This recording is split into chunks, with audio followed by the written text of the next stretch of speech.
You will not believe the transfer plans that I have. Critics are labeling them crazy, and some are saying that I need to be stopped. I will not be stopped. No chance.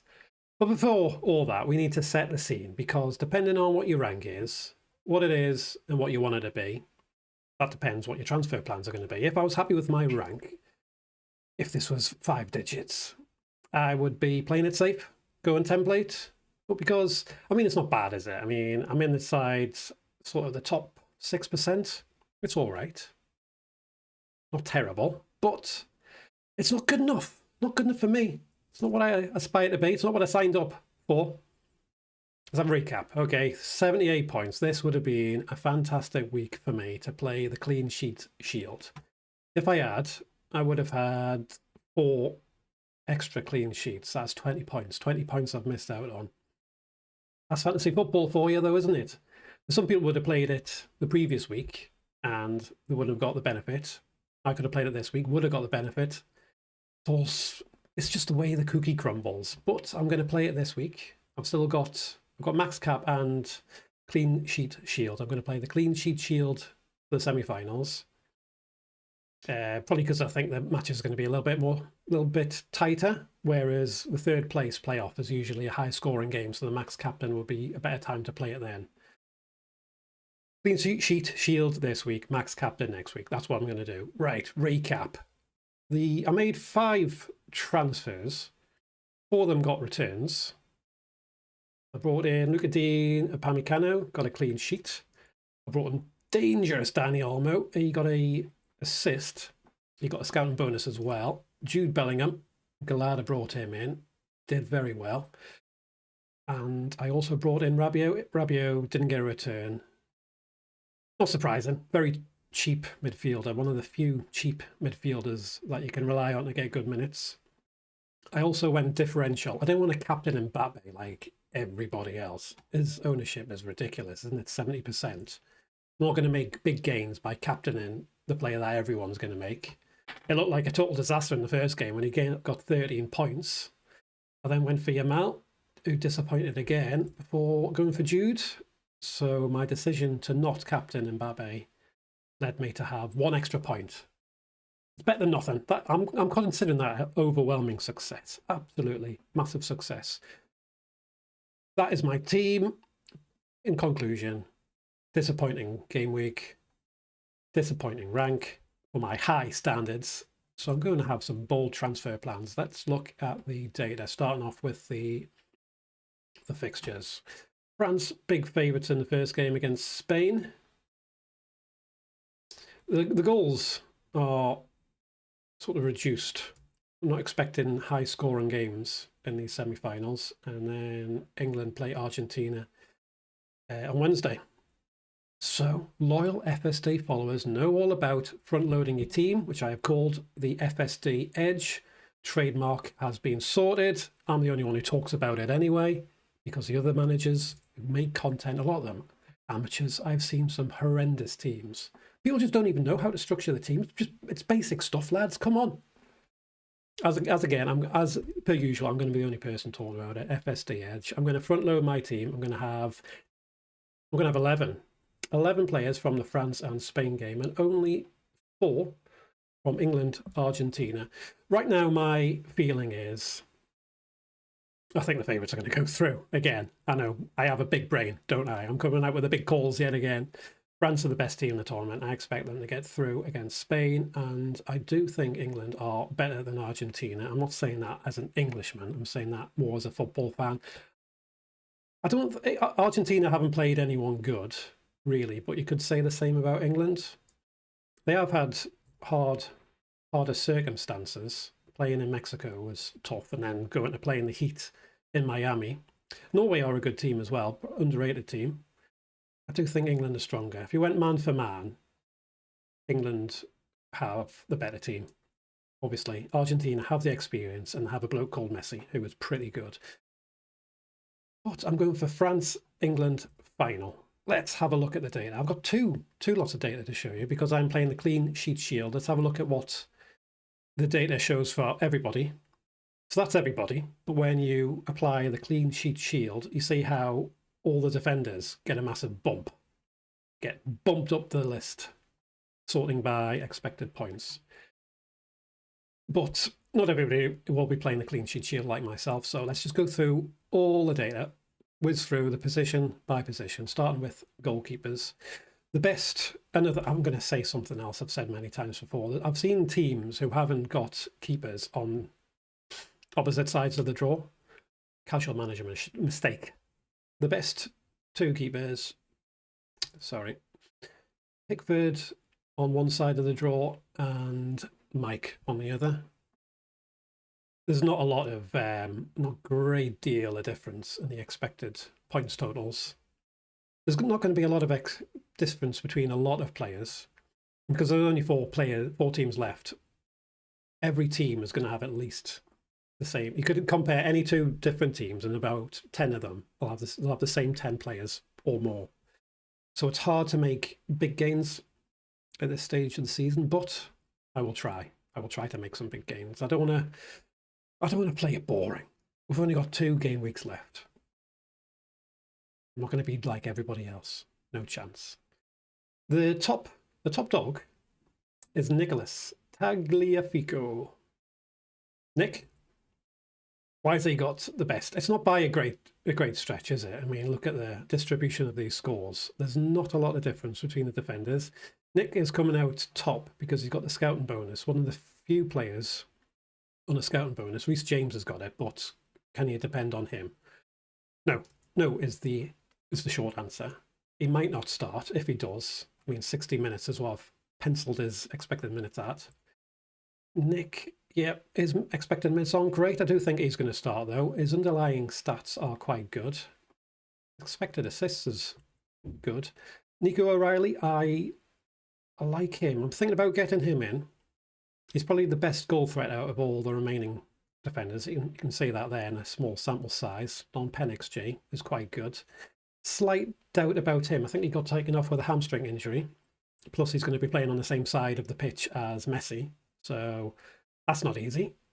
Increased chance of getting a yellow card. Mark Gahey's also got some injury concerns. He has trained separately during the tournament. Other than that, I wouldn't be bringing in Reece James. Not with England playing tomorrow. We don't get to see their lineup. Porro is a good option. I said this last week. He's got a good chance of an assist. All he needs to do is pass the ball to Yamal. And Yamal's getting like 5 shots a game. You just pass the ball to Yamal, he has a shot, and you get an assist. I mean, you know, I could do that. Pretty much, yeah. Other than that, yeah, a lot of players are much of a muchness. Yeah, let's move on there, midfielders. I've seen quite a few teams who are going without. You've got to make a decision. You can't have all the expensive players. You can't have Kane, Messi, and Mbappe up front, and then say Yamal, Dembele, Elise, Jude in midfield. You've got to make a decision somewhere who to leave out. But Yamal, I like him the best out of all the midfield options. He's Spain's main man. He's on pens, as I said before. Look at that. Look at the shots he's having a game. He's unlucky to not have more points than what he's got. I think a lot of casual managers will be looking at this. Well, this is what they're focused on. Total points. Well, he's not very good, is he? He's only got 20 total points. Rubbish. I'll not have him on the team. Come on. He's a good player, isn't he? I still haven't got Dembele in. I'm probably not going to bring him in now. I've got other plans. Him and Elise are quite similar in expected points. Jude Bellingham. I'm going to talk about him. I'm going to bring in forwards to talk about Jude as well, because there's something quite interesting. So, Harry Kane, out of all forwards, he's got the worst underlying data. You look at the shots, 3.5 shots a game compared to the 5s that Mbappe, Messi, Yamal are bringing out. He's only getting half a shot more on average than Jude. And Jude's underlying data is better than Kane's. Look at the non-pen XG assists. Kane's playing a lot deeper. And he's bumped his numbers up with penalties. So captaining Jude over Harry Kane isn't the worst idea in the world. I think that's what I'm probably going to do next week. Not next week, tomorrow. The obvious captain for match day 1 is Mbappe. The obvious captain for match day 2 is probably, well, Messi, isn't it? Because I want to improve my rank, I'm not going to go with Mbappe and Messi. I'm probably going to go with Yamal and Jude. I think that's who I'm going to go with. Forwards. Let's move on to forwards. Shall we? No, let's finish off with midfielders because everybody needs to talk about cheap midfielders. I've got in Rabiot. He's one of the best midfielders. 6.4. Good price. If you can fit in Olmo or Doué, I would do that. Elliot Anderson is a good cheap midfielder, but do you expect Anderson to score a goal? Nah, no chance whatsoever. Rodrigo de Paul, he's cheap. Will he play? The manager hinted at changing the formation. I probably wouldn't want to bring him in. Alex Baena. I'm probably going to bring in Alex Baena. I do not like that whatsoever. I mentioned last week, I said he was excrement. Poo-poo. I said he was shit, all right? And here I am this week saying I'm going to bring him in. Well, that was then. This is now. Plans change, buddy. The good thing, well, there's two good things about Alex. I'm on first name terms with him. He plays on the first game, in the first day. So you can front load your team. He's cheap, 6 million. I expect him to start just because Nico Williams is not fit. He won't be able to start the game. I expect Baena to start because he runs around a lot and he's very hardworking. Do I expect him to get a return? Nah, no chance. Well, very little chance. I am going to bring him in just for the reasons I've stated. He's cheap and he plays on the first day. And let's move on to forwards. There's, stating the obvious, there's only 5 forwards worth considering. And everyone has pretty much got the top 3. Mbappe, Messi, Kane. I'm going to keep Olazabal because he plays on the first day and he's cheap. Alvarez is the big differential option out of the forwards. I expect him to start and he's cheap and he's lowly owned. I do like, I think England are going to qualify. I'll show you my plans. I did mention I had a crazy plan. I'm going to front load my team. I'm going to have 6 from Spain, 6 from France, 5 from Spain, and 4 England, which means my mental decision is getting rid of Messi. The best player of all time. If I was happy with my rank, I'd keep him in. He's totally template, but I don't want to have, I'm going to have England defenders in, and I don't want Messi against England defenders. I'm hedging my bets. I need to be going all in. Plus, if I have Kane and Bellingham, I've got the chance of 1 assisting and 1 scoring. Correlated returns. Martinez, Molina, get out of my team. Goodbye. Who am I going to bring in? I am right. Let's sort this out. I'm going in with triple France defense. Mike, Luca Dean, Upamecano. I need some more Spaniards. Porro, mention him, one of the best defenders. I need another England defender. Let's just put in. Let's just put in context. It could be O'Reilly. I would prefer O'Reilly. O'Reilly, I've said this before, more chance of a goal threat, but slight injury worry. Plays on the same side as Messi. I'll probably play it safe and go with Konza. I can't afford to have Olmo in. I'm going to bring in Doué. I think he will start. So I'm going to get rid of Rabiot for Doué. Slightly better option, and I can afford it. And I've run out of money.